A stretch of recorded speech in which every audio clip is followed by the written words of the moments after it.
Late Night Health continues. I'm Mark Allen, along with the insane Daryl Wayne. We're going to go to Florida, and we're going to talk with Dr. Adam J. Rubinstein. He is a plastic surgeon. We're going to talk about a couple of things. We're going to talk about picking a plastic surgeon, because there are a lot of doctors, MDs, who will do plastic surgery, but they're not board certified. Doctor, welcome to Late Night Health. Oh, thanks for having me. It's a pleasure to be on with you. I'm really curious. Is it dangerous for a patient who wants to look great to go and have lipo by somebody who is not a plastic surgeon? Well, I like to illustrate this by thinking about comparables. If you wanted to fly somewhere, you wouldn't go down to the local marina and solicit a boat captain to go fly your plane. No. And you probably shouldn't be having a doctor outside their specialty providing medical care. And it only happens in plastic surgery because people perceive it, doctors perceive it as a way for them to make money. So, your average internist, emergency room doctor, what have you, that maybe isn't making as much money as they'd like, says, I could probably do liposuction. And they take a weekend course and they do some marketing. And the next thing you know, someone's laying down on a table to have someone who has really no surgical training do surgery on them. And they don't know any better.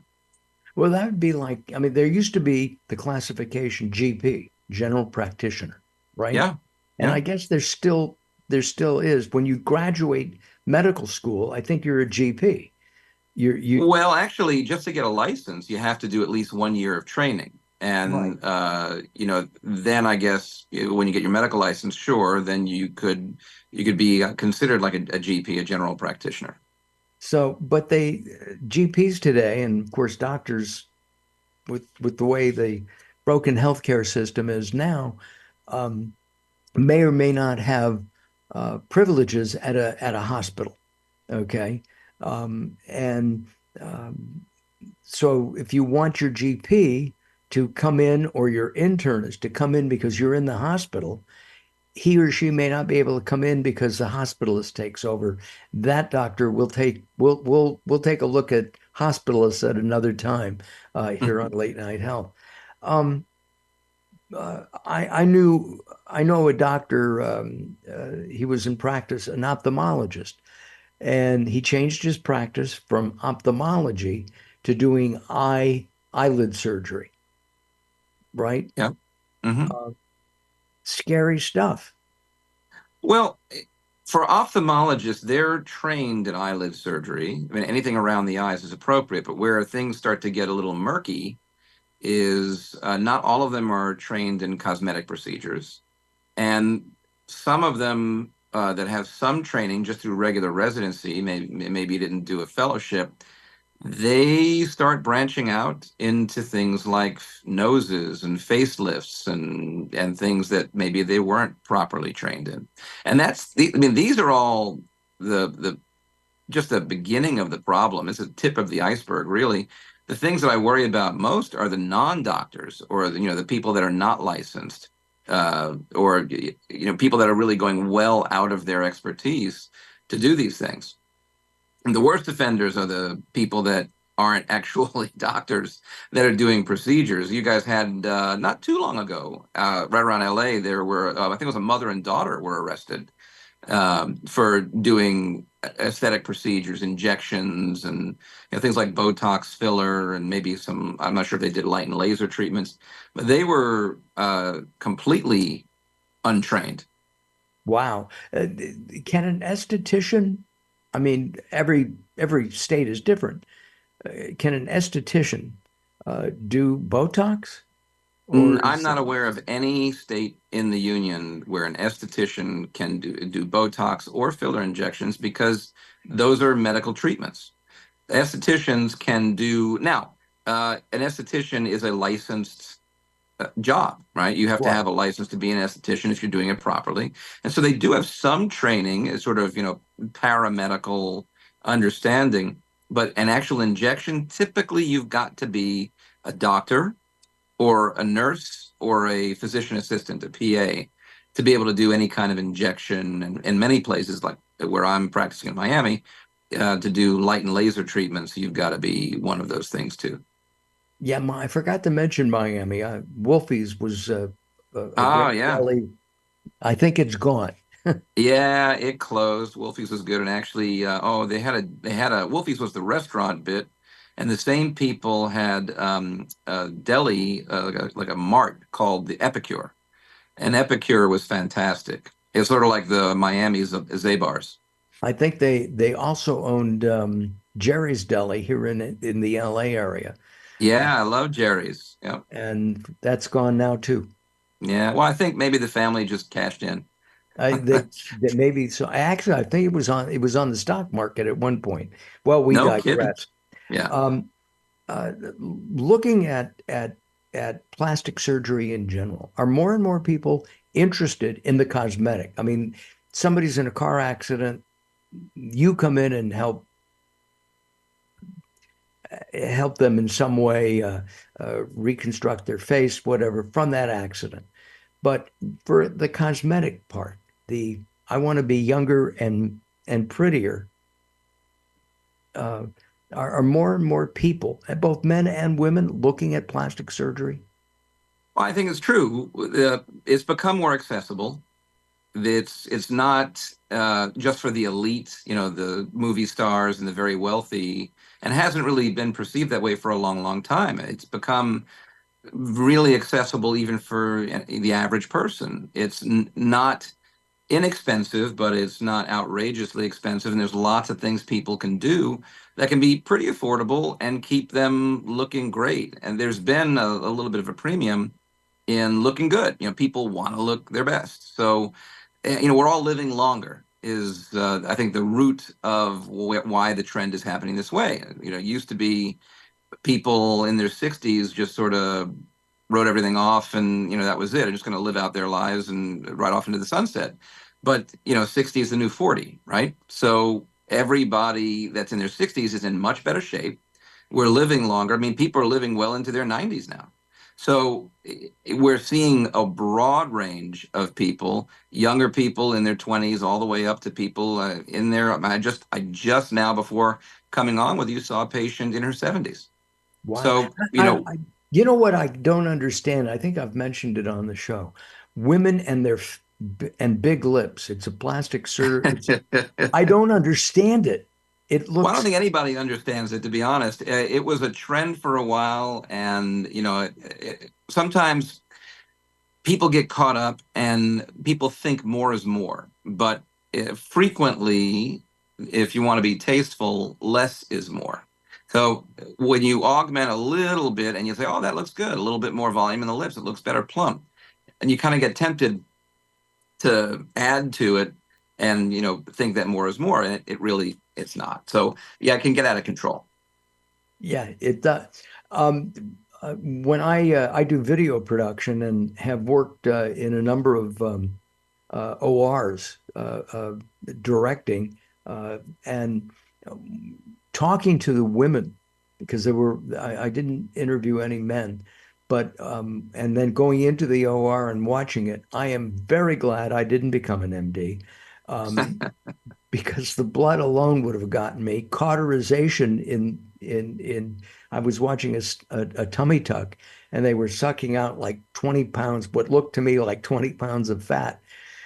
Nope, not good for Mark. All right, we'll just talk. All right, our guest, Adam J. Rubinstein. He is an MD plastic surgeon certified by the American Board of Plastic Surgery. He has his own channel on YouTube, the Naked Beauty TV, and we volunteer if you need a older guy who wants to look great. We'll come to Miami. Are you in on that, by the way, Daryl? No. Oh, okay, got it. Well, you look good. All right, we're going to take some time out. I'm Mark Allen, along with the insane Daryl Wayne, Dr. Rubenstein, and I, and Daryl return in just a couple moments. Don't go away. More coming up.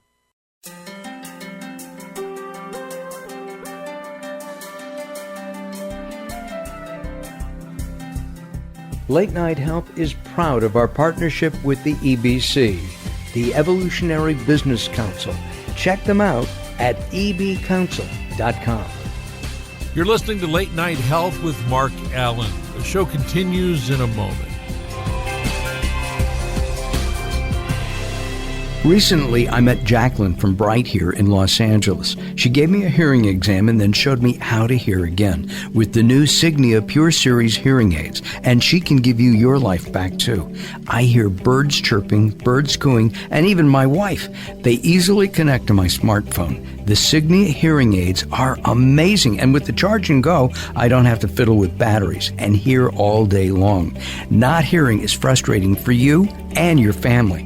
I know you don't have a problem, but trust me, call Bright Here now for a free hearing exam, a $125 value, yours free, just for making an appointment now. There are offices throughout the Los Angeles area. Call Bright Here now at 323-424-7100. That's 323-424-7100 for a free hearing exam. There's no obligation.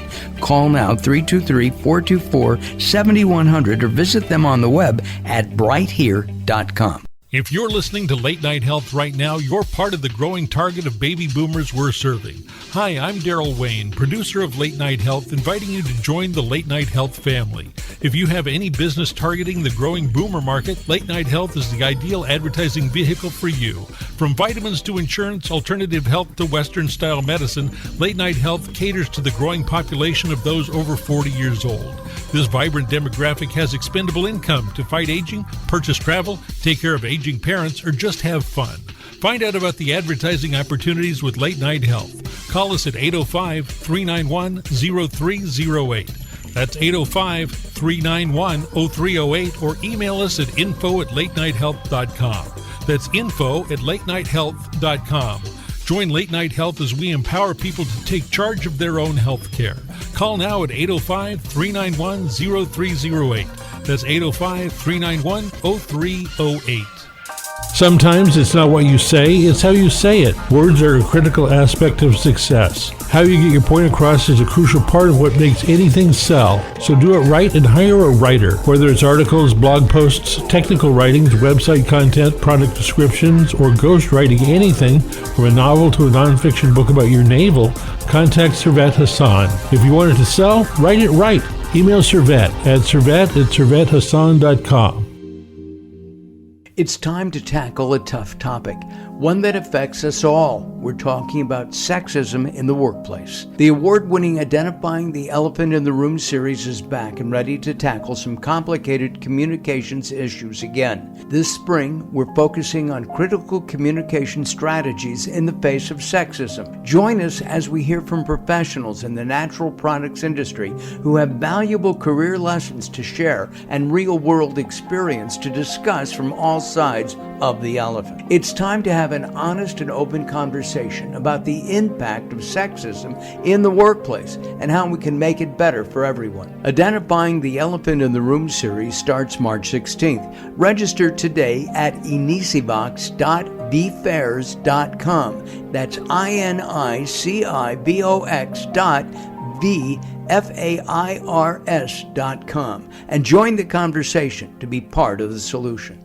Late Night Health continues. I'm Mark Allen, along with the insane Daryl Wayne, our guest, Adam J. Rubinstein, who has Naked Beauty TV. He's been on numerous TV shows. And you also, I guess, help correct bad plastic surgery? Yeah, well, it's something I've done throughout my career. We'll see, especially in Miami, we see a lot of stuff that is done, well, let's say less than perfect. And sometimes it's quite a bit less than perfect, and it requires a lot of fixing up. We see it not just from bad procedures done in Miami, but we're the hub for Central and South America too. So we see a lot of things coming in from Central and South America that are questionable, and we have upset patients that want to be fixed. It's one of the warnings, we talk about not leaving the country for surgery, and we do see a good amount of that. And also, these nefarious treatments we were talking about, non-medical people doing things. There's all kinds of crazy stuff being injected into people in their butts and their breasts and their face that are not FDA approved and are not being done by medical personnel. And then, guys like me have to try and help these poor people. Well, we'll talk about the FDA and what they approve and don't approve. Um, Anytime you want to come back and we can talk about that. Money talks, FDA likes that. And, um, I know a pair of sisters. One sister decided to get a facelift, went out and came out really well. The other one, not so well. Different surgeon, but isn't everybody different? I mean, you don't know how, when you do my neck, and I'm showing you my neck now, I have my mother's turkey neck. When you do my turkey neck, you don't know how I'm going to heal. That's true. That's true. Right. But I think there's a lot that goes into. There's a reason that some doctors are charging a lot more than others to do the same operation. Sometimes it's hype because someone gets a name, for example, someone that shows up on TV or gets quoted in the right place by the right celebrity. That'll boost their prices.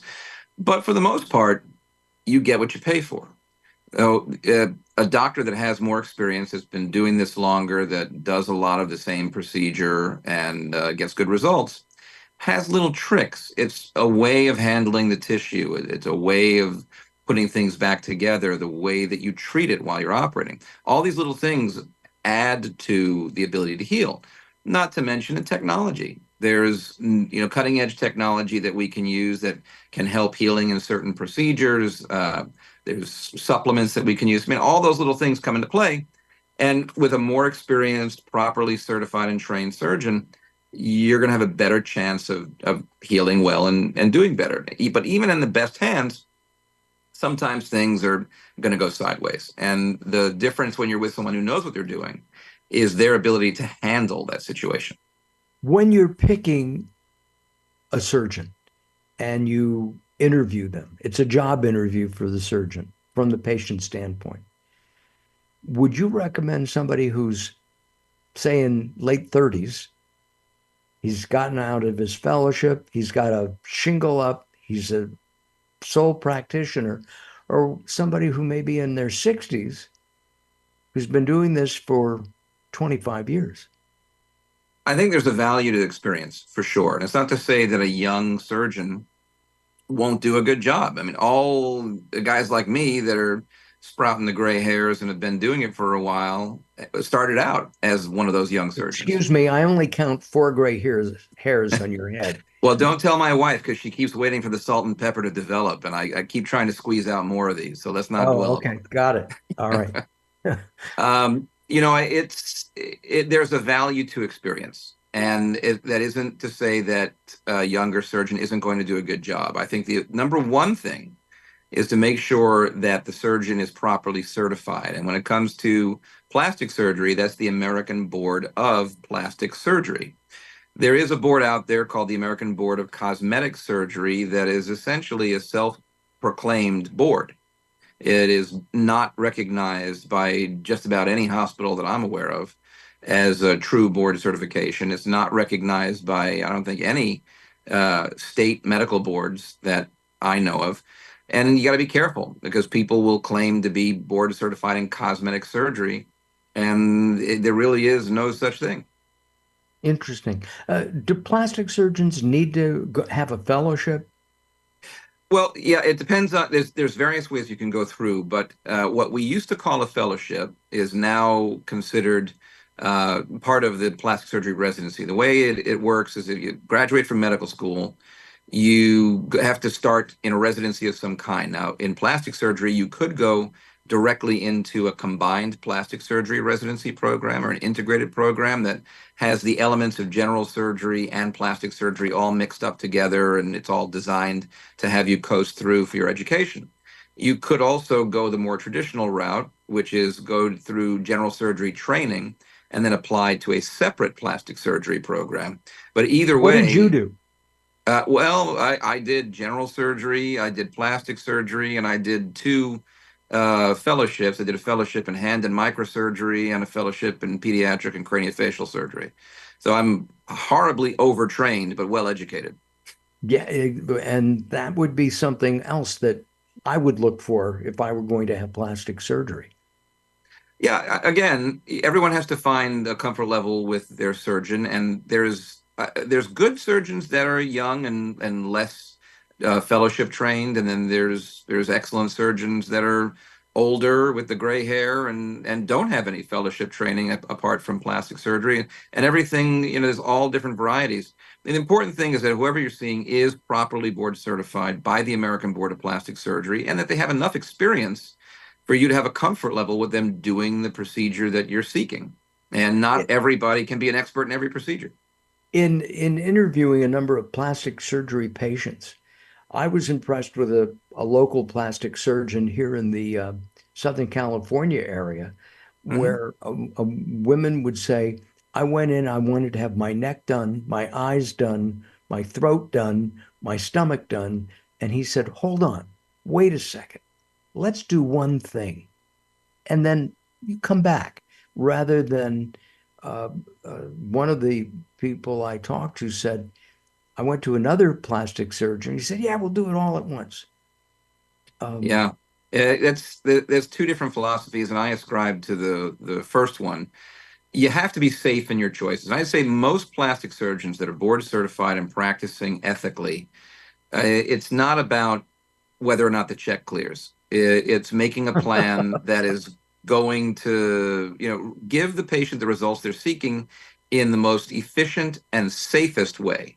And sometimes that means that you can do a couple. I tend to do some big procedures. You can combine procedures, but there's a limit to how much time you can be in the operating room and do it safely. So there is a limit. And it's when someone comes and wants kind of the whole face and body makeover, frequently we have to break that down into two or sometimes three trips to the operating room to do it in a safe manner.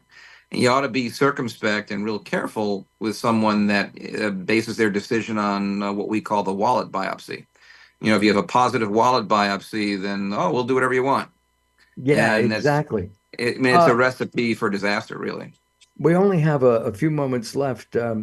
Uh, a lot of women have cellulite. Do men get cellulite? Can you make my butt look It's good too? well, I could probably make your butt look better, but not because you have cellulite. Oh, okay, got it. Yeah, I mean, there's things that we do, but men, it's extremely low percentage of men that get cellulite, but it does happen. Whereas, 85 to 90% of women have some amount of cellulite. It's And just there are a, new procedures for that. Listen, if you yeah, want information about Dr. Rubinstein, you can go to drrubenstein.com, yeah, dr-rubenstein.com. Mhm. dr-rubenstein.com.